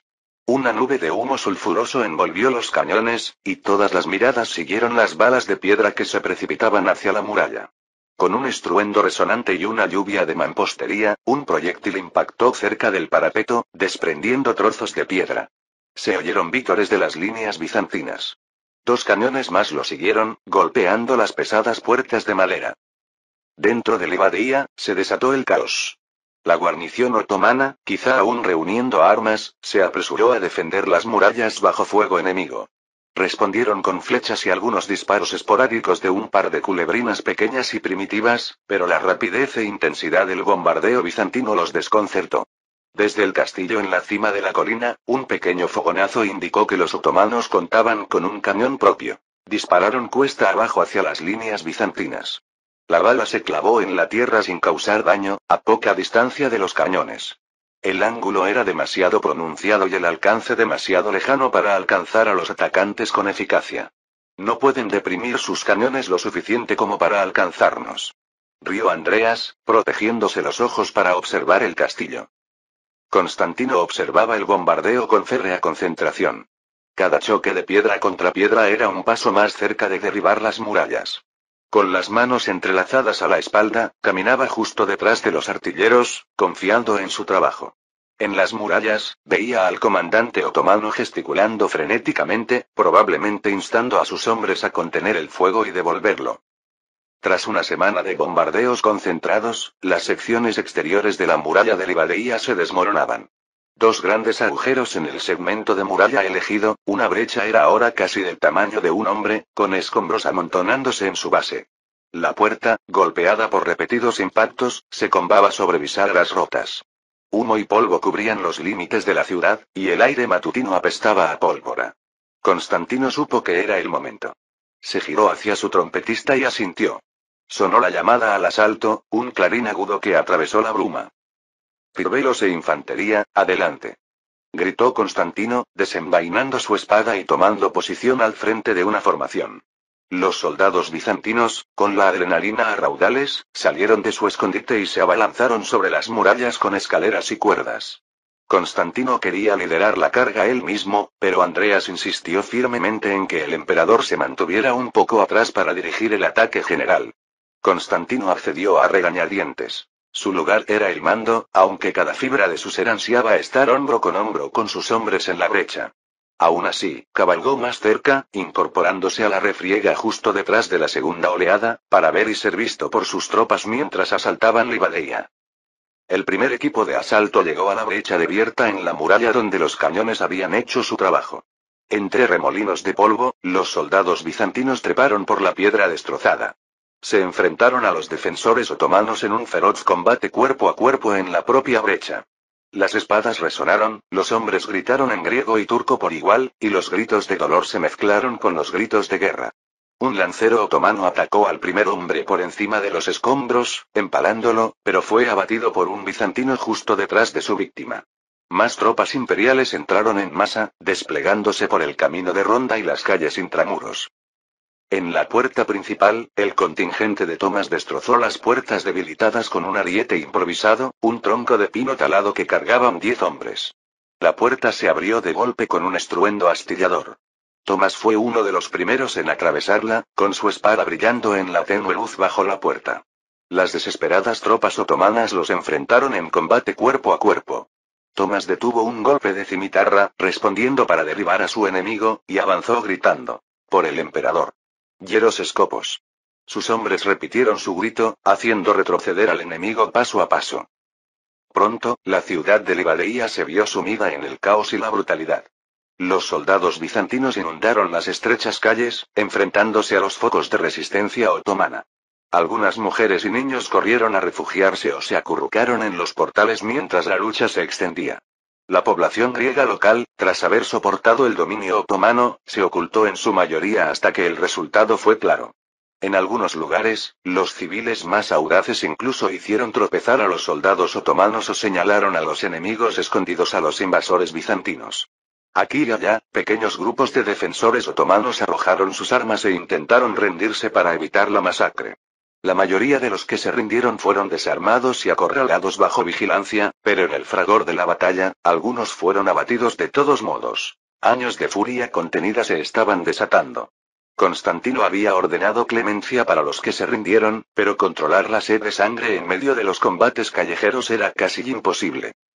En 3 horas, la ciudad de Livadeia estaba en manos bizantinas. Constantino entró a caballo por la puerta en ruinas una vez que estuvo lo suficientemente segura. El sol estaba alto, iluminando escenas de devastación. Cadáveres esparcidos por las brechas y las calles, varias casas en llamas por chispas dispersas, el aire denso de humo y polvo. Vio su estandarte, el águila bicéfala imperial, izado en lo alto del mercado central por un grupo de soldados, provocando vítores entrecortados de sus hombres y algunos gritos de alegría entre lágrimas de los ciudadanos griegos que asomaban desde sus casas. Una sombría sensación de victoria se apoderó de Constantino. Livadeia fue tomada, mucho más rápido de lo que temía. Sin embargo, arriba, el castillo en la colina seguía en pie, desafiante. Durante la lucha por la ciudad, los restos de la guarnición otomana, quizás un centenar o más de soldados, junto con su comandante, se habían retirado por el empinado sendero que conducía al castillo, cerrando de golpe sus puertas. Esa ciudadela, encaramada en un afloramiento rocoso, era una fortaleza dentro de otra fortaleza. Dominaba la ciudad y sería difícil asaltarla. Incluso ahora, mientras las fuerzas de Constantino comenzaban a asegurar Livadeia, un cañonazo retumbó desde el castillo, destrozando una sección de una casa ya en ruinas cerca de la plaza del pueblo. Fue un gesto de desafío inútil. La bala no hirió a nadie, pero fue un recordatorio de que el enemigo aún controlaba la posición elevada. Los arqueros del castillo también disparaban flechas ocasionales, obligando a quienes se encontraban al descubierto a ponerse a cubierto. Constantino contempló el castillo, protegiéndose los ojos con una mano enguantada. Estaba a punto de estallar por la batalla y ansiaba terminarla. No podemos considerar Livadeia verdaderamente nuestra hasta que caiga ese castillo, declaró a los oficiales reunidos a su alrededor. Andreas se acercó, con el casco bajo el brazo y la cara manchada de hollín. Estoy de acuerdo, Majestad. Pero es un hueso muy duro de roer. Está en una colina escarpada. Tomás se acercó, respirando con dificultad, pero eufórico por la lucha. Tenía un corte superficial en la mejilla, aunque parecía no notarlo. Podríamos matarlos de hambre, ofreció. Rodear la colina y esperar. Esperance se acercó, tras haber dirigido algunas operaciones de limpieza. Observó el castillo pensativo. La hambruna podría llevar semanas. Tiempo que quizá no tengamos. Cualquier día, una fuerza de socorro otomana podría marchar desde el norte si se enteran. Constantino frunció el ceño. Se negaba a perder impulso. No, no podemos permitirnos un asedio prolongado. Debemos tomar el castillo, y pronto. Andreas, trae los cañones. Llevaremos al menos un arma lo suficientemente cerca como para derribar su puerta o sus murallas. Andreas parpadeó para secarse el sudor de los ojos. Será difícil, emperador, arrastrar un cañón por esa pendiente, o incluso parte del camino. Pero lo intentaremos. Gritó órdenes a unos ingenieros cercanos. Pronto, con cuerdas, tornos y pura fuerza, un equipo de hombres comenzó la ardua tarea de mover uno de los cañones por el sinuoso sendero que ascendía parcialmente la colina, deteniéndose al alcance de la puerta principal del castillo. Los defensores del castillo se dieron cuenta de lo que estaba sucediendo y comenzaron a disparar virotes y a tirar piedras cuesta abajo en respuesta. La dotación de cañones bizantinos levantó manteletes improvisados para protegerse lo mejor posible. Mientras tanto, Constantino envió tropas de refresco para rodear la base de la colina, cercando el castillo para que nadie pudiera escapar. El asedio al castillo de Livadeia había comenzado en serio. Durante el resto del día, los bizantinos bombardearon el castillo esporádicamente y tantearon sus defensas. El único cañón, ubicado precariamente en una cornisa, logró disparar algunos proyectiles que impactaron contra los robustos muros del castillo, pero la precisión fue deficiente dado el ángulo ascendente. Los mosqueteros intentaron eliminar a cualquier defensor expuesto en las almenas, pero los otomanos, sabiamente, mantuvieron la cabeza baja. Un intento de negociación, proponiendo a gritos las condiciones de rendición, solo fue respondido con maldiciones y otro cañonazo desde el castillo que destrozó el mantelete improvisado de los bizantinos, matando a 2 ingenieros que se encontraban detrás. Constantino se enfureció ante la negativa. Vio la bandera otomana aún ondeando en lo alto de la torre del castillo y decidió que la derribarían o la estructura sería destrozada piedra a piedra. Al anochecer del primer día del asedio al castillo, los bizantinos lanzaron su primer asalto. Al amparo de la oscuridad, un grupo de soldados voluntarios, principalmente tebanos y algunos hombres de Tomás, intentó escalar una ladera menos protegida de la colina usando cuerdas y garfios. Avanzaban en silencio, cubiertos de negro contra la noche. Constantino observaba desde abajo, tenso. Durante unos minutos, pareció que podrían alcanzar las murallas sin ser detectados. Pero la antorcha de un centinela, en lo alto, se encendió de repente y se oyó un grito en turco. ¡Alarma! Los defensores habían detectado movimiento. De inmediato, cayó una lluvia de flechas. Los gritos resonaron en la oscuridad cuando algunos bizantinos fueron alcanzados, sus cuerpos rodando por la ladera rocosa. El resto del grupo se retiró apresuradamente, arrastrando consigo a sus heridos. El intento había fracasado. La frustración aumentó durante el día siguiente. Constantino ordenó un bombardeo constante al amanecer.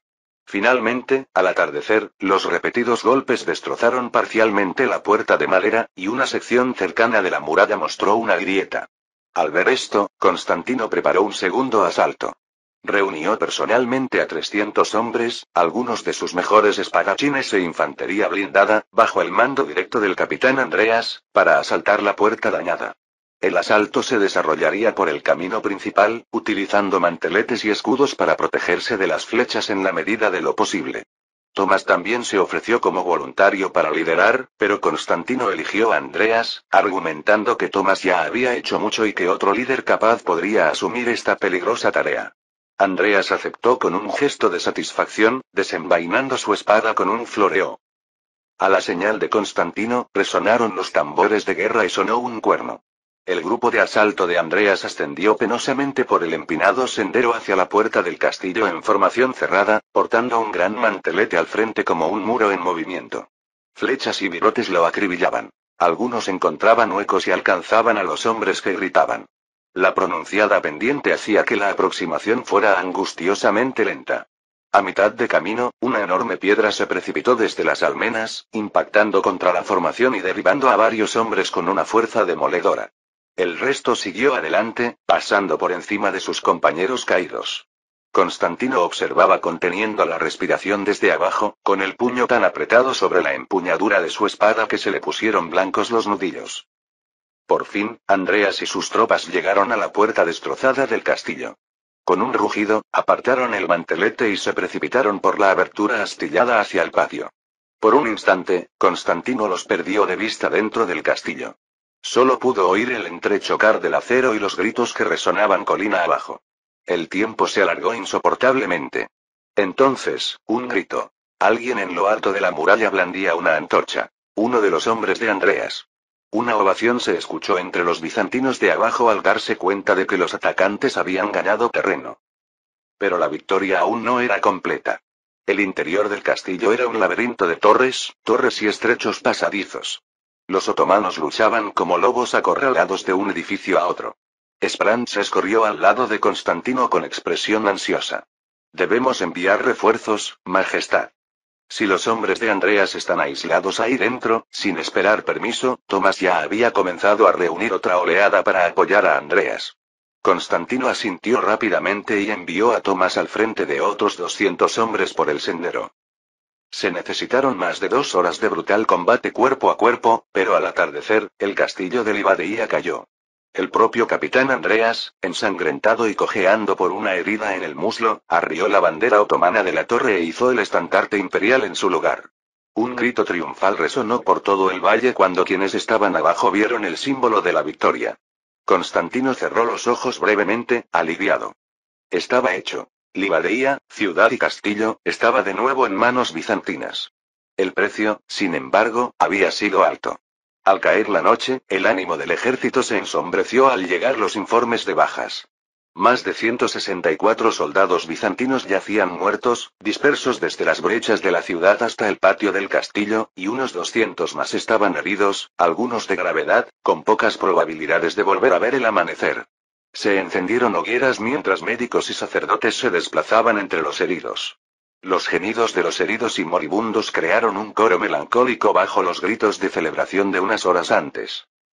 Constantino recorría la enfermería improvisada del cementerio de Livadeia con el rostro demacrado. Cargaba con cada pérdida personalmente.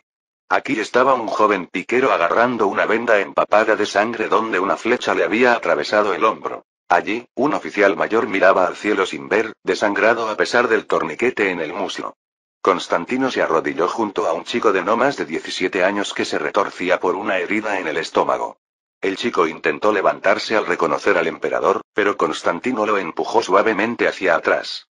Descansa, hijo. Descansa. Ya has hecho suficiente, susurró, tomando la mano temblorosa del chico. Los ojos del muchacho se llenaron de lágrimas. De dolor o de disculpa por haber fallado. Constantino no lo supo. Se quedó hasta que llegó un médico con hierbas para aliviar el sufrimiento. Finalmente, Constantino llegó al patio del castillo, donde se había librado la batalla final. El suelo de piedra estaba cubierto de sangre. Los cuerpos de los defensores otomanos yacían esparcidos, junto a un buen número de muertos bizantinos. Los soldados apilaban los cadáveres enemigos a un lado, mientras que al otro colocaban cuidadosamente a sus propios camaradas caídos para la extrema unción. A la tenue luz de las antorchas, la furia de Constantino comenzó a desbordarse.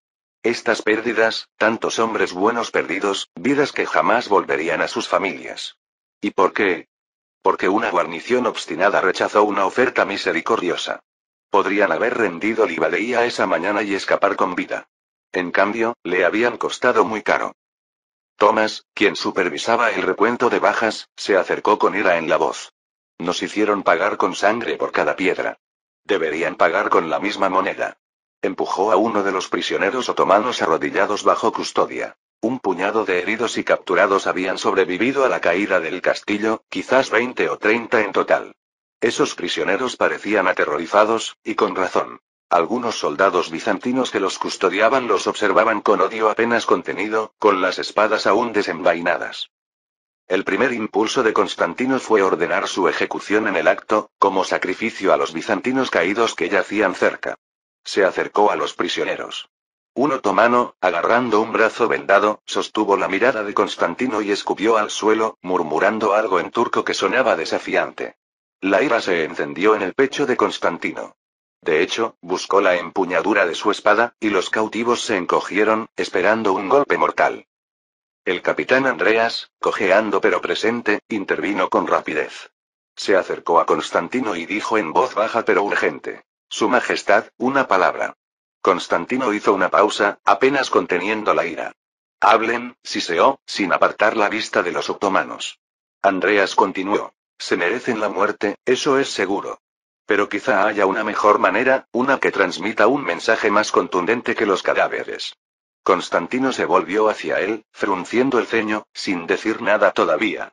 Andreas continuó con cautela. Pienso en el emperador Basilio II, tras derrotar a los búlgaros. No se limitó a matar a los prisioneros. Los cegó, dejando a uno de cada 100 con un solo ojo para guiar al resto a casa. Fue un castigo misericordioso comparado con la muerte, quizá, pero también un mensaje contundente.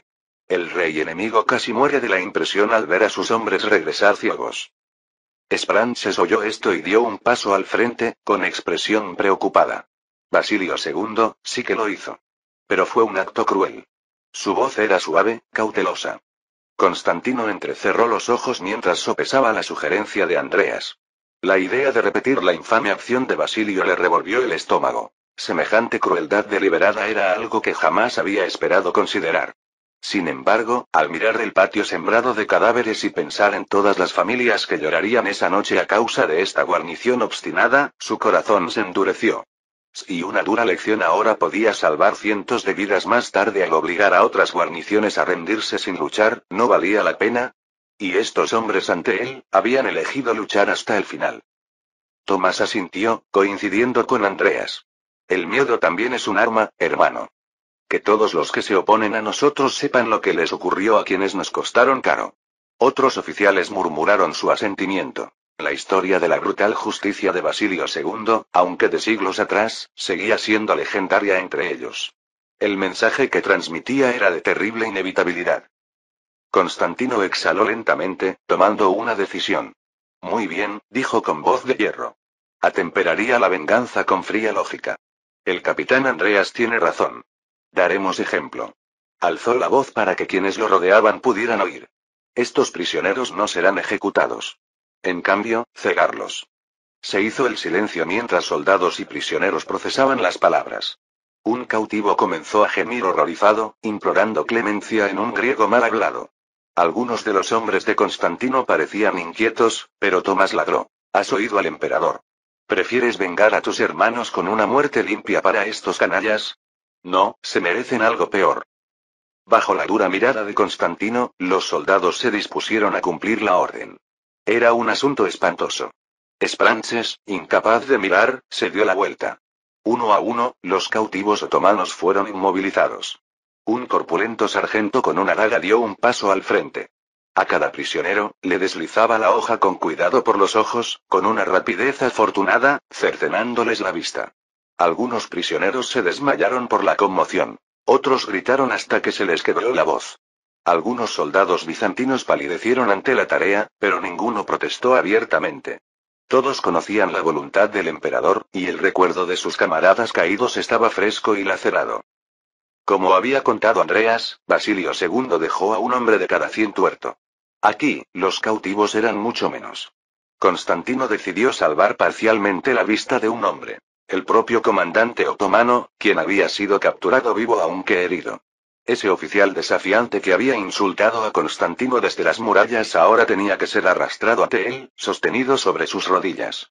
Ábrele un ojo, ordenó Constantino con frialdad. El comandante aulló mientras el cuchillo hacía su trabajo. Un ojo arrancado por completo, el otro, afortunadamente, solo medio destruido, por lo que mantuvo la visión borrosa. Temblando de dolor, el otomano miró a Constantino a través del ojo ensangrentado que le quedaba. Constantino se inclinó y habló en un turco mal hablado. Vete. Encuentra el camino de regreso a tu sultán. Dile qué les sucede a quienes nos desafían. El hombre, sollozando, fue arrojado fuera de las puertas del castillo junto con los demás prisioneros cegados. Los bizantinos dieron a cada cautivo superviviente un palo largo para que tantearan el camino. El sol se había puesto por completo, y en la oscuridad, el grupo de hombres mutilados se alejaba a tientas por el camino, guiados por la vista débil del oficial medio ciego y los bastones que tanteaban el camino. Los ecos de sus gritos angustiados se desvanecieron en la noche. Un silencio terrible se apoderó de él tras el hecho. El rostro de Constantino era de piedra, pero en su interior rugía una tempestad de emociones. Se dijo a sí mismo que esta crueldad era necesaria, que podría salvar vidas al evitar futuros asedios tenaces. Sin embargo, una parte de él se retractaba de haber ordenado tal sufrimiento. Recordó que Basilio II era venerado como el matabúlgaros. Su acto había quebrantado la voluntad de Bulgaria durante generaciones. Así debemos quebrantar la voluntad de los otomanos, pensó, si el imperio ha de renacer. Armándose de valor, juró en silencio que esta sombría medida sería la excepción, no la regla. Siempre preferiría una rendición rápida a tal brutalidad. El capitán Andreas se llevó el puño al pecho. Hecho está, Majestad. La noticia correrá como la pólvora. Sospecho que la próxima guarnición se lo pensará 2 veces. Constantino simplemente asintió. Tomás no mostró remordimiento, solo una intensa satisfacción. Spranches se acercó en silencio, con el rostro demacrado. El consejero no habló del cegamiento. En cambio, dijo en voz baja. Los hombres le piden permiso para empezar a enterrar a nuestros muertos, señor. La expresión de Constantino se arrugó de tristeza por un instante, y la fachada de ira cedió. Sí, sí, por supuesto. Encárguense de que sean honrados y se les rindan los ritos adecuados. Murieron por el renacimiento del imperio. Luego pasó a cuestiones prácticas. Daremos descanso a las tropas aquí un par de días. Atenderemos a los heridos. Y nos aseguraremos de que Livadia esté segura. Vigilemos los caminos. Si vienen columnas de socorro otomanas, debemos saberlo. Al día siguiente, Livadia pasó de ser un campo de batalla a un breve refugio.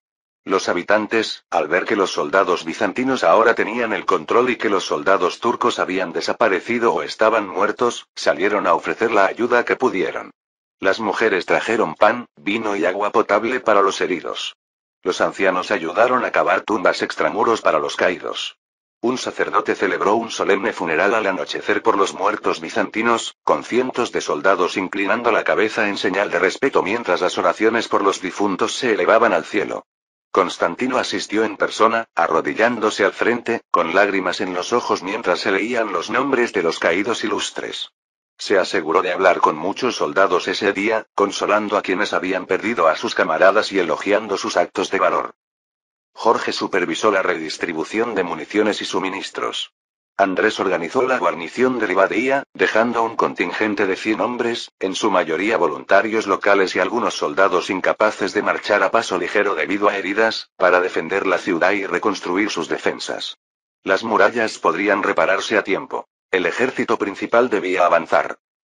Mientras el ejército se preparaba para partir 2 días después, Constantino celebró una última reunión con su círculo más íntimo en las murallas del castillo, con vistas a la ondulada campiña del norte.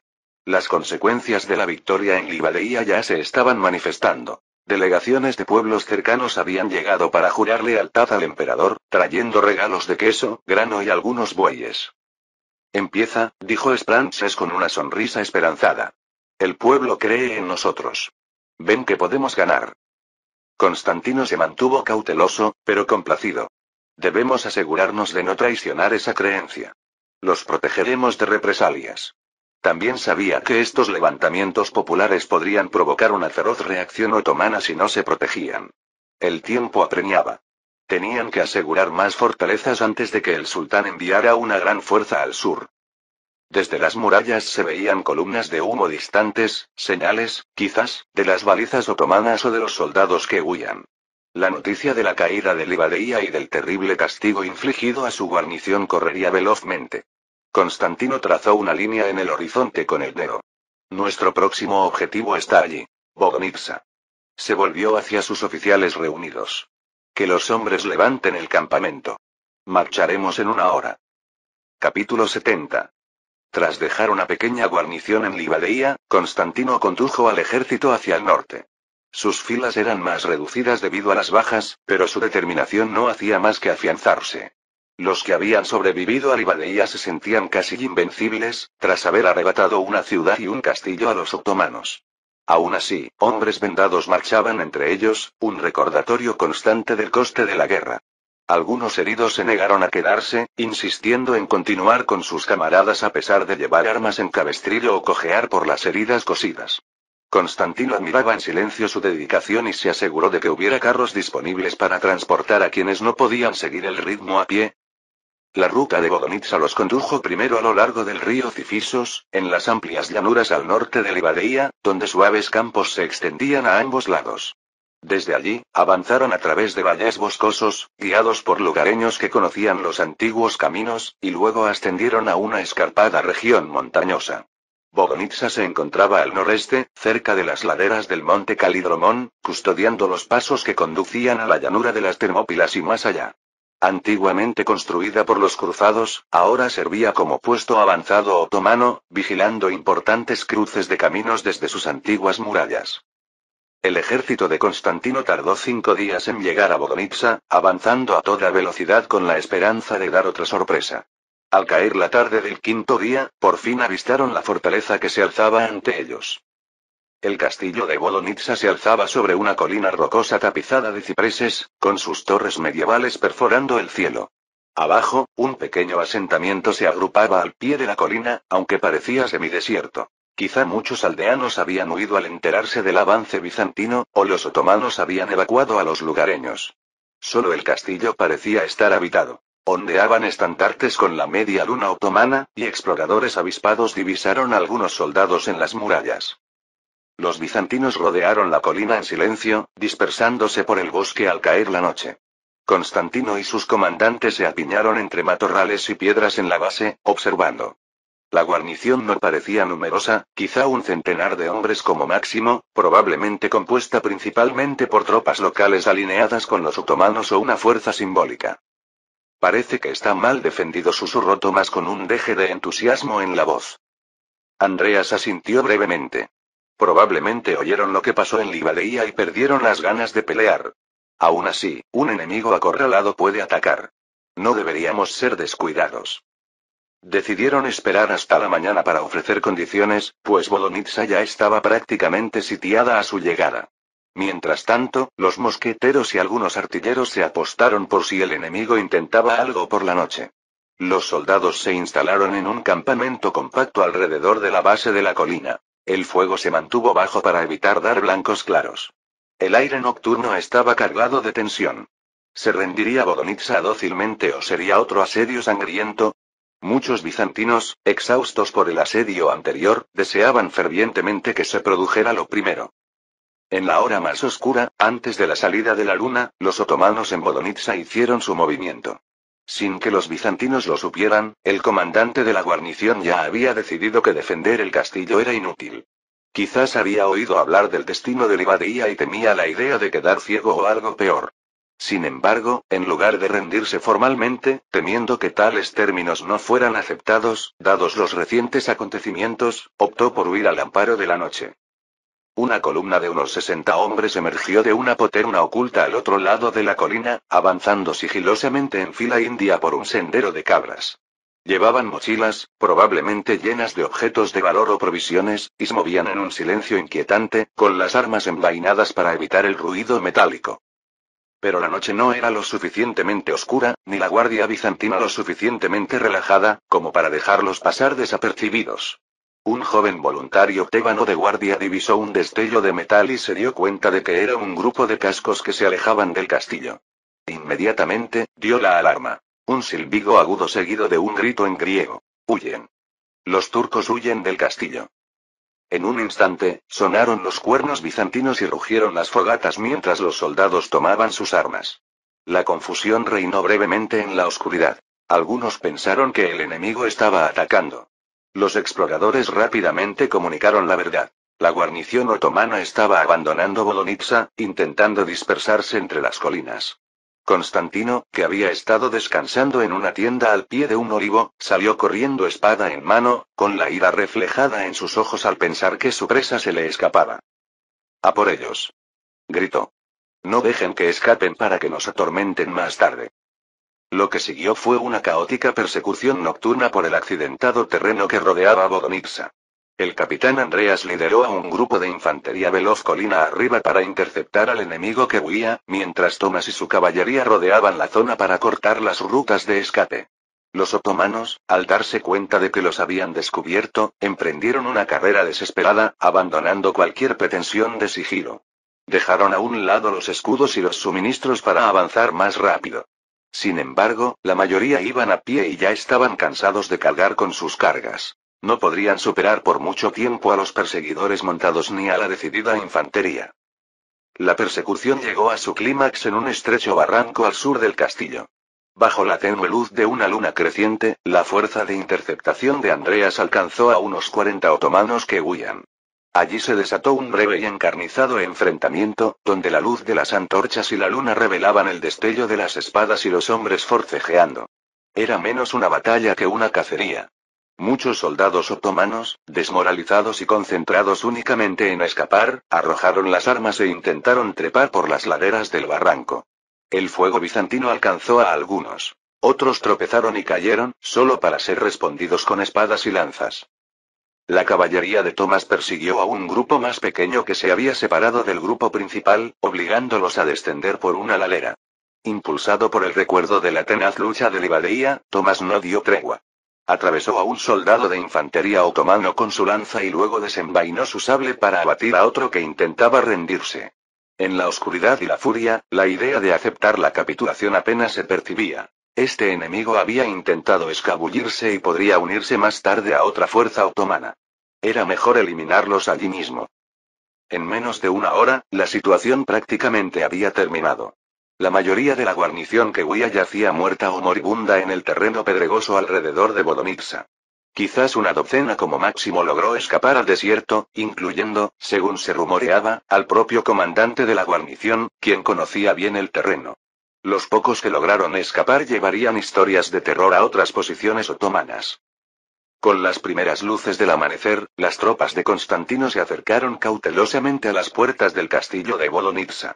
Una quietud inquietante los recibió. Sin la guarnición, la fortaleza parecía un pueblo fantasma. La puerta había quedado entreabierta, crujiendo suavemente con la brisa matutina. Andreas condujo a un contingente al interior, con las espadas desenvainadas, esperando una trampa o rezagados.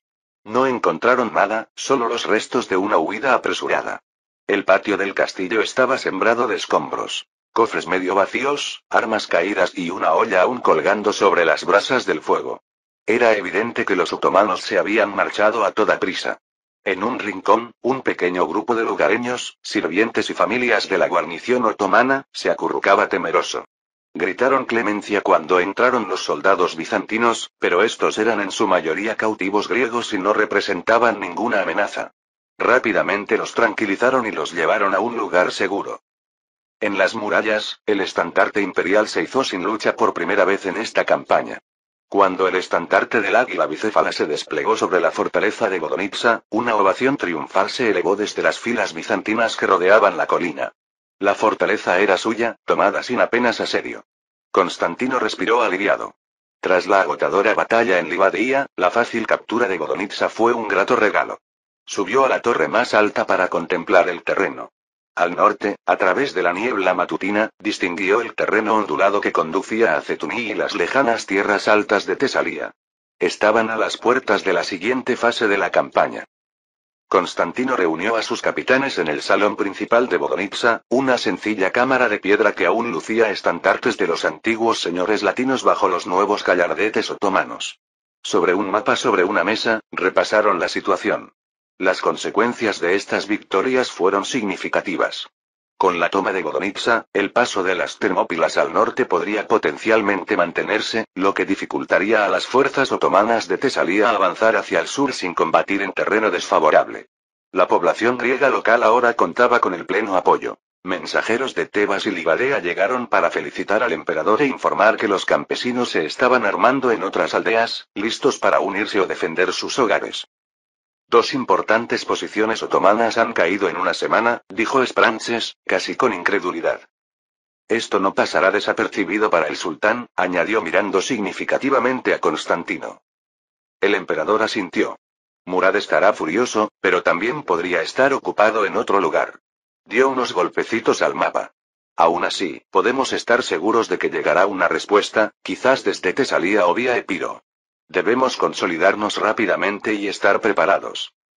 Andreas intervino. Deberíamos reparar las defensas de Vodonitsa y dejar una fuerte guarnición aquí. Si los turcos intentan recuperarla, podemos hacérsela pagar cara. Esta posición favorece al defensor. Conocía el valor de la posición elevada. Constantino estuvo de acuerdo. Vodonitsa, con su imponente vista del paso de las Termópilas y el camino a la Mía, sería su bastión norte. Decidió dejar allí unos cientos de soldados, incluyendo algunos hombres de Tomas y voluntarios locales, bajo el mando de un oficial de confianza para defenderla. Tomás estaba ansioso por avanzar. Hermano, me ofrezco voluntario para liderar la vanguardia hacia Cetuní, declaró. Debemos aprovechar nuestra ventaja antes de que el enemigo pueda reagruparse. Los hombres están furiosos y tenemos impulso. Algunos en la mesa murmuraron su asentimiento. Atacar con rapidez había funcionado hasta ahora. Pero Sprances aconsejó cautela. Sí, tenemos impulso, pero nuestros hombres también están cansados. Hemos marchado rápido y luchado con tesón. Quizás un breve respiro aquí para recuperar fuerzas y esperar a que se nos unan los rezagados antes del siguiente avance. Constantino escuchó a ambos. Estaba orgulloso del espíritu de lucha de Tomás y comprendía la necesidad de aprovechar la conmoción que su campaña había causado. Sin embargo, Sprances tenía razón. La fatiga y el desgaste se acumulaban. Incluso las tropas más robustas necesitaban descanso tras las continuas operaciones. También necesitaban reorganizarse. En Livadia y por el camino, habían recogido a combatientes liberados o voluntarios, y tenían heridos que atender o enviar de vuelta. La munición para los cañones debía inventariarse tras el intenso uso en Livadia. Haremos una breve pausa, decidió Constantino, levantando la mano para anticiparse a la protesta de Tomás. Solo una breve. Unos días como máximo, suficientes para enviar exploradores hacia Cetuní y ver qué nos espera, y para asegurarnos de que Vodonitsa y Livadia estén a salvo tras nosotros. Miró a su hermano. Te necesito a ti y a tus hombres frescos para las batallas que se avecinan. Hasta un león espera y reúne fuerzas antes de volver a atacar. Tomás apretó los labios y asintió a regañadientes. Como quieras, emperador.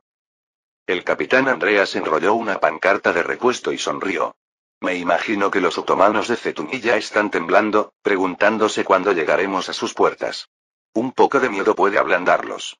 Probablemente tenía razón. Los supervivientes de la guarnición de Volonitsa o las noticias de los aldeanos llegarían pronto a Cetuni, pintando un panorama aterrador del avance bizantino y el destino de quienes resistieran. Antes de concluir el concilio, Constantino se dirigió a todos con voz firme pero con un dejo de inspiración. En cuestión de días, hemos asaltado Livadeia y conquistado Volonitsa. Estas victorias han encendido la esperanza en Grecia y sembrado el miedo entre nuestros enemigos. Recuerden por qué luchamos. Nuestros hogares, nuestra fe y el legado del imperio. A cada paso que damos hacia el norte, la sombra del turco se aleja un poco. Pero debemos permanecer vigilantes y unidos. El enemigo nos lanzará todo lo que pueda para detener esta recuperación. Responderemos con valentía y astucia. Los oficiales se golpearon el pecho o la mesa en señal de asentimiento. Las consecuencias políticas se estaban desplegando, y Constantino casi podía presentir la repercusión de los acontecimientos. Quizá los otomanos desviarían fuerzas de otros frentes para lidiar con esto, dando margen de maniobra en otros lugares. Quizá las potencias occidentales, al enterarse del renacimiento de la lucha bizantina, reconsiderarían su apoyo. Dentro de Grecia, estos éxitos podrían desencadenar nuevas revueltas en lugares como Epiro o Macedonia. Cada victoria era más que una simple ganancia territorial. Era una declaración de que Bizancio no estaba muerto. Al dispersarse la reunión, Constantino volvió a pisar las murallas de Volonitsa. Abajo, sus soldados ya trabajaban en la fortificación. Reparaban la puerta, instalaban una herrería para reparar armaduras y distribuían las flechas y armas capturadas. Otros finalmente se tomaron un momento para descansar, quitándose las mochilas y compartiendo frascos de vino aguado con alivio. La mirada del emperador se dirigió al sur, de vuelta a Livadeia, Tebas y Morea. El humo de las hogueras se elevaba en volutas, un pacífico contraste con el humo de la batalla de días anteriores. Ofreció una oración silenciosa de agradecimiento por estas victorias y por la fuerza en las pruebas que se avecinaban. Al norte, tras una línea de colinas, se encontraba Cetuni, su próximo objetivo, y más allá, la vasta extensión de la Grecia bajo control otomano. Constantino sentía una mezcla de anticipación y determinación. La inminente campaña no se haría más fácil. De hecho, cada paso que se adentrara en territorio otomano provocaría una resistencia más feroz. Sin embargo, la afrontaría como había afrontado todos los desafíos. De frente, con el apoyo de sus leales amigos y familiares. Sus pensamientos volvieron a los prisioneros cegados, los soldados caídos y las batallas que se avecinaban. ¿Era este curso realmente justo? ¿Las generaciones futuras lo juzgarían? ¿Sería visto como un libertador o como un conquistador más que impartía crueldad? El peso del liderazgo lo oprimía, pero enderezó los hombros. Cada sacrificio, se recordó, era por una visión. Un imperio libre y restaurado donde las tierras griegas y cristianas ya no se arrodillarían ante el sultán. A veces, un emperador tenía que asumir el manto de león y zorro guerrero y diplomático, santo y pecador para hacer realidad esa visión. Mientras el sol se ponía, tiñendo el cielo de tonos anaranjados sobre las almenas de Volonitsa, Constantino XI Paleólogo se apartó del parapeto y bajó para unirse a sus hombres. Había mucho que hacer y poco tiempo para hacerlo. Por ahora, sin embargo, el emperador se permitió un breve instante de consuelo en la victoria. Grecia despertaba bajo las banderas bizantinas una vez más, y con cada triunfo, el imperio se reescribía. Fin del capítulo 70.